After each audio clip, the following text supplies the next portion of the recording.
जय हिंद छात्रों, आपका अपना यूट्यूब चैनल ज्ञान गंगा एजुकेशन में स्वागत है। आज हम कार्य शिक्षा के बारे में कुछ दिशा निर्देश देने जा रहे हैं। तो कार्य शिक्षा से संबंधित हमने इकाई 1 और इकाई 2 में जाना कि कार्य शिक्षा वास्तविक में क्या है और कार्य शिक्षा का अन्य विषयों के साथ किस प्रकार से संबंध है। यह भी जाना कि कार्य शिक्षा का अन्य विषयों के साथ किस प्रकार संबंध है और बच्चों को अनेक प्रकार के कार्य के प्रति शिक्षा दे सकते हैं। तो अब हम पढ़ने जा रहे हैं इकाई 3। इकाई 3 कहा है और कहा गया है कि कार्य शिक्षा के उद्देश्य क्या क्या होंगे, यह तो जान लिए हैं। साथ साथ हम इकाई 3 के अंतर्गत क्षेत्र को जानेंगे कि कार्य शिक्षा के क्षेत्र क्या क्या होंगे।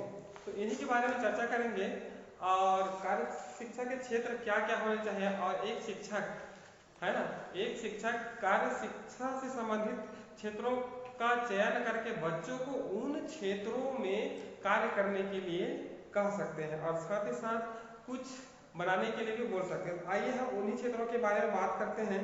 कार्य शिक्षा के क्षेत्र, तो पहला है स्वास्थ्य एवं स्वच्छता।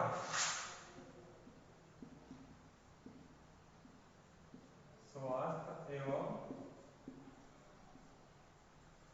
स्वच्छता, ये पहला क्षेत्र है। तो इन्हीं के बारे में जानेंगे। तो इनके उप क्षेत्र है, इनको ऐसे ही बता दे रहे हैं। संक्रामक और असंक्रामक रोग, 0 से 5 वर्ष के बच्चों में होने वाले सामान्य रोग और उनकी रोकथाम के उपाय, व्यक्तिगत तथा सामुदायिक स्वास्थ्य एवं स्वच्छता, प्राथमिक चिकित्सा तथा सुरक्षात्मक उपाय, योगाभ्यास तथा पीटी के द्वारा शारीरिक रूप से स्वच्छ रहना। तो ये हो गया इनके उप क्षेत्र। अब देखिए हम इनसे संबंधित क्या क्या गतिविधियां बच्चों को करा सकते हैं, इनके बारे में जानेंगे कि स्वास्थ्य और स्वच्छता से संबंधित क्या क्या। तो पहला है पोस्टर चार्ट का बच्चों से निर्माण करा सकते हैं, स्वच्छता से संबंधित और स्वास्थ्य से संबंधित। ठीक है। तो नेक्स्ट है नुक्कड़ तथा अन्य मंचीय गतिविधियों का निर्माण। हम नाटक है ना, नाटक बच्चों को सिखा करके जा करके मोहल्ले में हम क्या कर सकते हैं, बच्चों को नाटक करा करके वहाँ के गांव के लोगों के अंदर हम स्वास्थ्य और स्वच्छता के प्रति जागरूक करा सकते हैं। ठीक है। तीसरा है कठपुतली। कठपुतली के माध्यम से भी बच्चों को कार्य की शिक्षा दे सकते हैं। आया है नेक्स्ट प्रश्नोत्तरी। प्रश्नोत्तरी अर्थात प्रश्न पूछ करके भी उनसे संबंधित जानकारी इकट्ठा करा सकते हैं कि टीबी बीमारी क्या होता है, कैसे फैलता है, इसकी रोकथाम के उपाय क्या है। तो इस प्रकार की जानकारी बच्चे एकत्रित कर सकते हैं अर्थात उनके बारे में कार्य कर सकते हैं।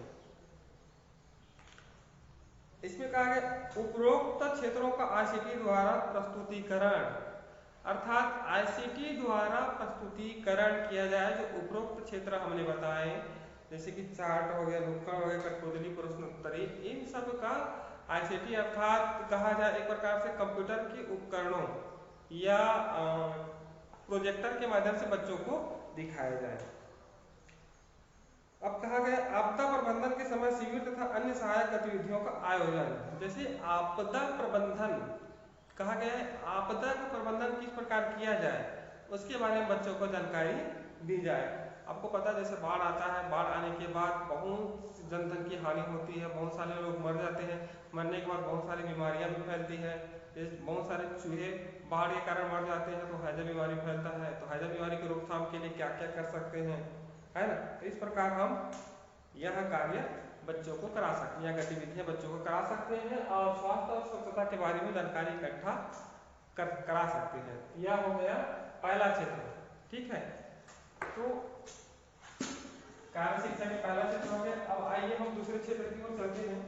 दूसरा क्षेत्र है हमारा खाद्य एवं पोषण।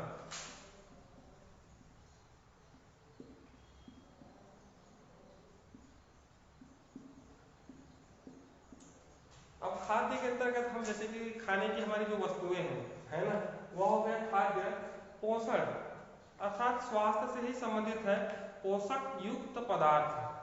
तो क्या क्या होंगे इन्हीं के बारे में देखते हैं।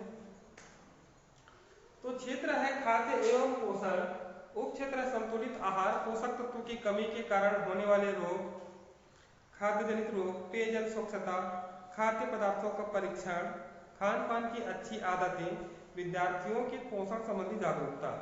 तो ये हो गया हमारे उप क्षेत्र, है ना। हम क्षेत्र के अंतर्गत और बहुत सारे उप क्षेत्रों में बांटे हैं। अब इनसे संबंधित हम क्या क्या गतिविधियां करा सकते हैं जानते हैं। पोस्टर कॉमिक बनाना, है ना, पोस्टर तो जानते ही हैं, है ना। इसके अलावा कॉमिक बनाना अर्थात जो चित्र होता है उनको एक पन्नों में सजा करके ऐसे मतलब चित्रावली तैयार करना ताकि वह एक बुक तैयार हो जाए या बुक बन जाए। नेक्स्ट है सहकारी कैंटीन संचालन। अब इसमें कहा गया है कि सहकारी अर्थात बहुत से लोग मिल करके एक कैंटीन का संचालन कर सकते हैं जिनसे पोषक तत्व पदार्थ आम लोगों को मिल सके, कभी कभी ना एक आध दिन। नेक्स्ट है पोषण एवं स्वास्थ्य प्रश्नोत्तरी। पोषण और स्वास्थ्य से संबंधित हम प्रश्नोत्तरी बच्चों को दे सकते हैं। और नेक्स्ट है पोषण समाचार बुलेटिन बोर्ड और वाल पत्रिका बनाना। अब यहाँ पर कहा गया पोषण समाचार, है ना, बहुत सारे पोस्टर के माध्यम से हम पोषण समाचार बना करके बच्चों को दिखा सकते हैं और बच्चों को भी बनाने के लिए बोल सकते हैं। साथ ही साथ बुलेटिन बोर्ड, एक ऐसा बोर्ड जिसमें स्वास्थ्य से संबंधित जानकारी इकट्ठा हो। और कहा गया है वाल पत्रिका बनाना, वाल अर्थात दीवार, दीवार में ऐसी पत्रिका का निर्माण करना ताकि उनसे कुछ जानकारी इकट्ठा हो जाए। अब कहा गया व्याख्यान एवं चर्चा कि पोषण और स्वास्थ्य से संबंधित क्या क्या चर्चा और व्याख्यान दी जाए। इसके बारे में बच्चों को तैयारी करने के लिए बोल सकते हैं कि आपको इस क्षेत्र में बोलना है, आपको इस बीमारी क्षेत्र में बोलना है, आपको यह क्षेत्र में बोलना है पोषण से संबंधित, है ना। इस प्रकार से बच्चों को हम कुछ न कुछ सूचना दे करके उनको तैयार करा सकते हैं और कक्षा में बुलवा सकते हैं। साथ ही साथ हम मंचीय कार्यक्रम भी प्रारंभ करा सकते हैं। ये हो गया आपका पोषण और खाद्य, पोषण और खाद्य। इनके अलावा एक और छोटा सा हम करा सकते हैं पाक कला। पाक कला जानते ही हैं, विद्यालय में एक दिन बच्चों द्वारा जो बनाए गए खाद्य है, जैसे कि कुछ भी बना रहे हैं रोटी वगैरह या खीर या और अन्य सामग्री, तो वह पाक कला के अंतर्गत पोषक युक्त पदार्थ है कि नहीं है इनके बारे में बच्चों को भी जानकारी दे सकते हैं, है ना। और जिनका अच्छा है उनको उपयुक्त इनाम पुरस्कार भी दे सकते हैं। ये हो गया आपका खाद्य एवं पोषण। नेक्स्ट आई संस्कृति मूल्य एवं मनोरंजन।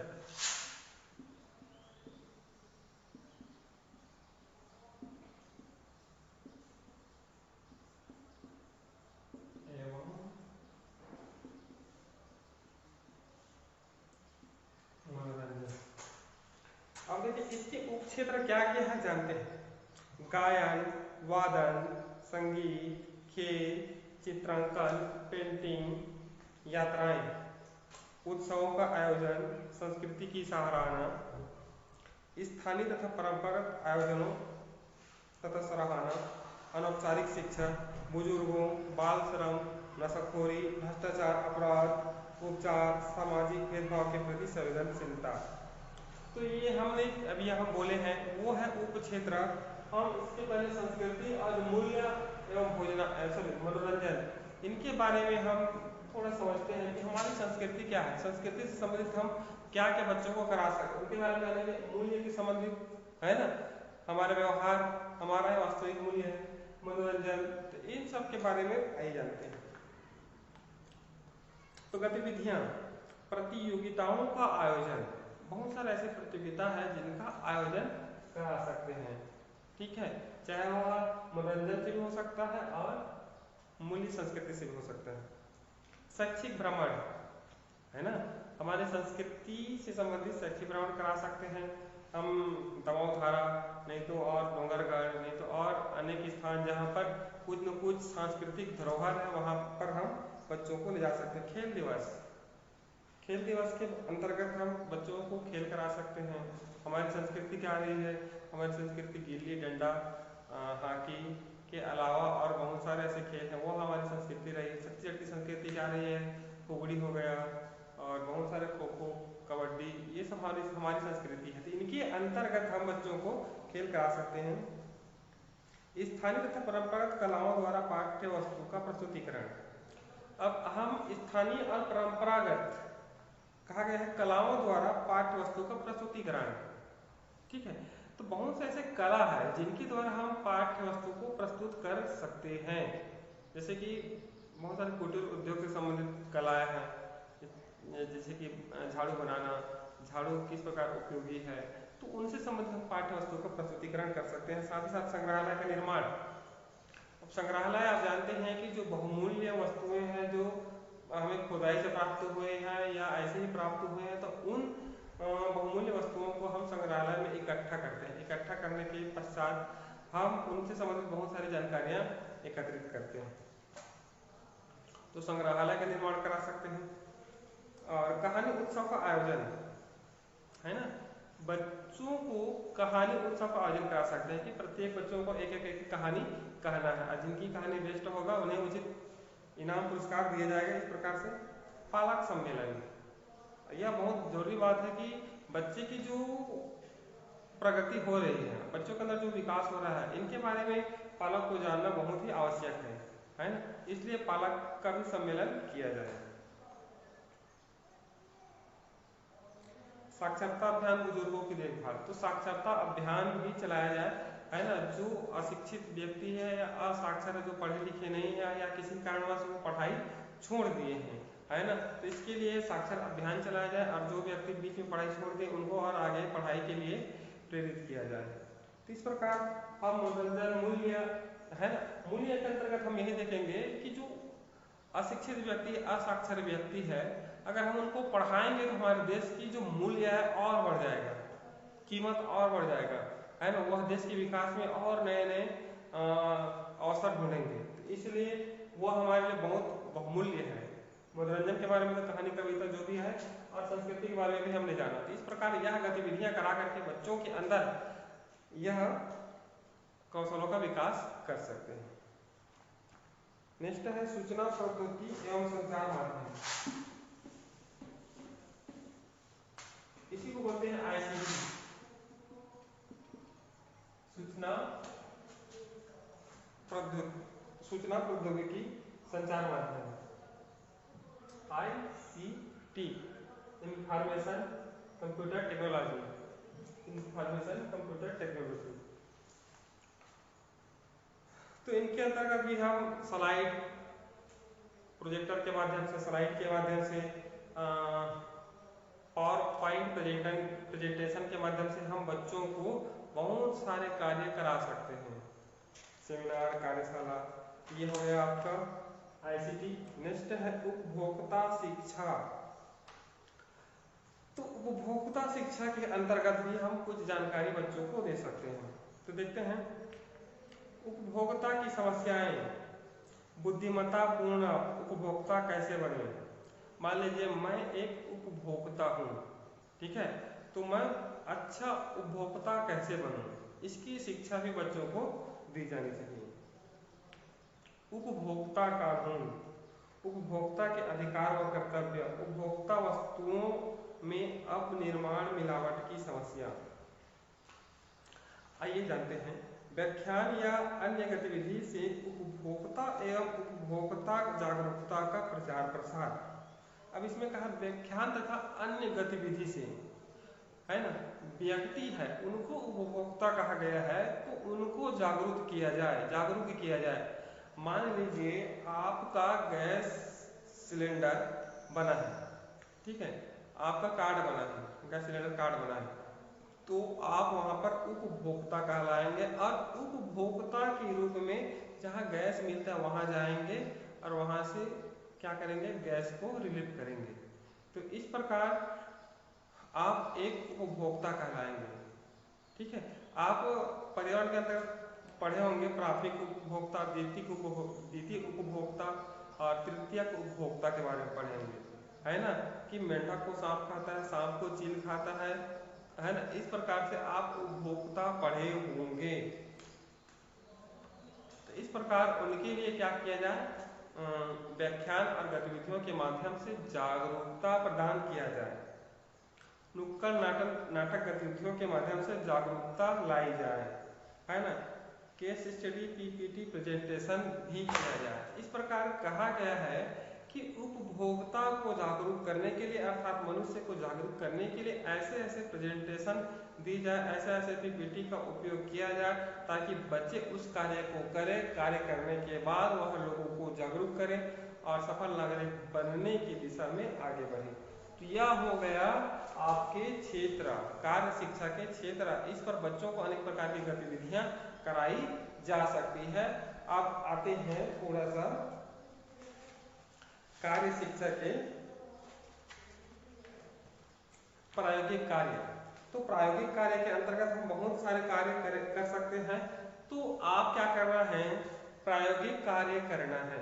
जैसे कि सर्फ बनाने वाला, अगरबत्ती बनाने वाला, अगरबत्ती बना करके हम कैसे व्यवसाय प्राप्त कर सकते हैं, कार्य करके कैसे व्यवसाय प्राप्त कर सकते हैं, मोमबत्ती कैसे बनाया जाता है ना, डिटर्जेंट कैसे बनाया जाता है, या अन्य जो उत्पाद जो हमारे काम के लिए उपयोगी है, हमारे लिए उपयोगी है, उन उत्पादों के बारे में आप प्रायोगिक कार्य करेंगे। कौन कौन सी वस्तुएं कितना लगता है, कितने समय में तैयार होता है ना, कितने दिन में तैयार होता है और किस प्रकार उपयोगी है, इसके क्या फायदे हैं, इन सब के बारे में आपको क्या करना है, प्रायोगिक कार्य करना है और चित्र भी छापना है। तो क्या क्या बनाएंगे आप लोग, समाज सेवा एवं उत्पादक कार्य, ठीक है, खाद्य एवं कृषि, वस्त्र, संस्कृति एवं मनोरंजन, घरेलू विद्युत उपकरण मरम्मत, परंपरागत व्यवसाय, सूचना प्रौद्योगिकी। तो इन जितने भी हमने टॉपिक को यहाँ पर बोला उनसे संबंधित आप क्या करेंगे, प्रायोगिक कार्य बना करके लाएंगे, ठीक है। ये आपका इकाई 3 इस प्रकार से खत्म होता है और बच्चों को कार्य की शिक्षा दे सकते हैं कि कार्य शिक्षा बच्चों के लिए कितना आवश्यक है। और उतनी ही आवश्यक शिक्षा के लिए अगर शिक्षक कार्य शिक्षा के बारे में नहीं जानेंगे तो वो कैसे कैसे मतलब बच्चों को बताएगा और कार्य के प्रति प्रेरित कर पाएगा, है ना। इसलिए प्रत्येक शिक्षक को यह आवश्यक है कि वह कार्य शिक्षा के प्रति शिक्षित रहे, संवेदनशील रहे, ताकि वह बच्चों को कार्य की शिक्षा दे सके और समय समय पर बच्चों को प्रेरित करते रहे। और जैसे ही वह आगे बढ़ते जाए अर्थात बड़ा होते जाए तो वह उस श्रम के महत्व को समझे कि बचपन में उन्होंने जो भी कार्य किया है वह उनका भविष्य में उपयोग हो रहा है। तो इस प्रकार बच्चों को अधिक से अधिक कार्य के प्रति शिक्षा दी जाए, है ना। और जहाँ भी आप टीचिंग के लिए जाएंगे या जाने वाले हैं वहाँ भी आप 10 बच्चों का चुनाव करने वाले हैं तो उन बच्चों को भी आप कार्य शिक्षा दे सकते हैं, कार्य के प्रति शिक्षा दे सकते हैं। और साथ ही साथ और बहुत सारे आप गतिविधियां तैयार करके उनको वहीं पर करा सकते हैं। तो इसके लिए आप गतिविधियों को तैयार करें और जो पुस्तक है उसमें कुछ कुछ गतिविधियां हैं इनको भी ध्यान में रखकर आप विद्यालय जहाँ पढ़ाने जाएंगे और वहाँ पर भी इनका चयन करके वहाँ कराया जा सकता है। इससे बच्चों को बहुत ही आनंद की प्राप्ति होगी, साथ ही साथ वह नए नए चीज़ों को जानेगा। तो इस प्रकार आप ये कार्य शिक्षा के बारे में आप क्या प्रायोगिक कार्य से संबंधित आप फाइल बना लीजिए और फाइल बना करके आप उनको बढ़िया ढंग से लिखिएगा। लिखने के बाद जो भी समस्याएं उत्पन्न हो रही है ना, तो समस्याएं उत्पन्न हो रही है तो उनसे संबंधित मुझसे प्रश्न कर सकते हैं कि कहाँ कहाँ पर समस्याएं हो रही है। मुझे फ़ोन कर सकते हैं, मेरा नंबर 9685200454। ठीक है, धन्यवाद।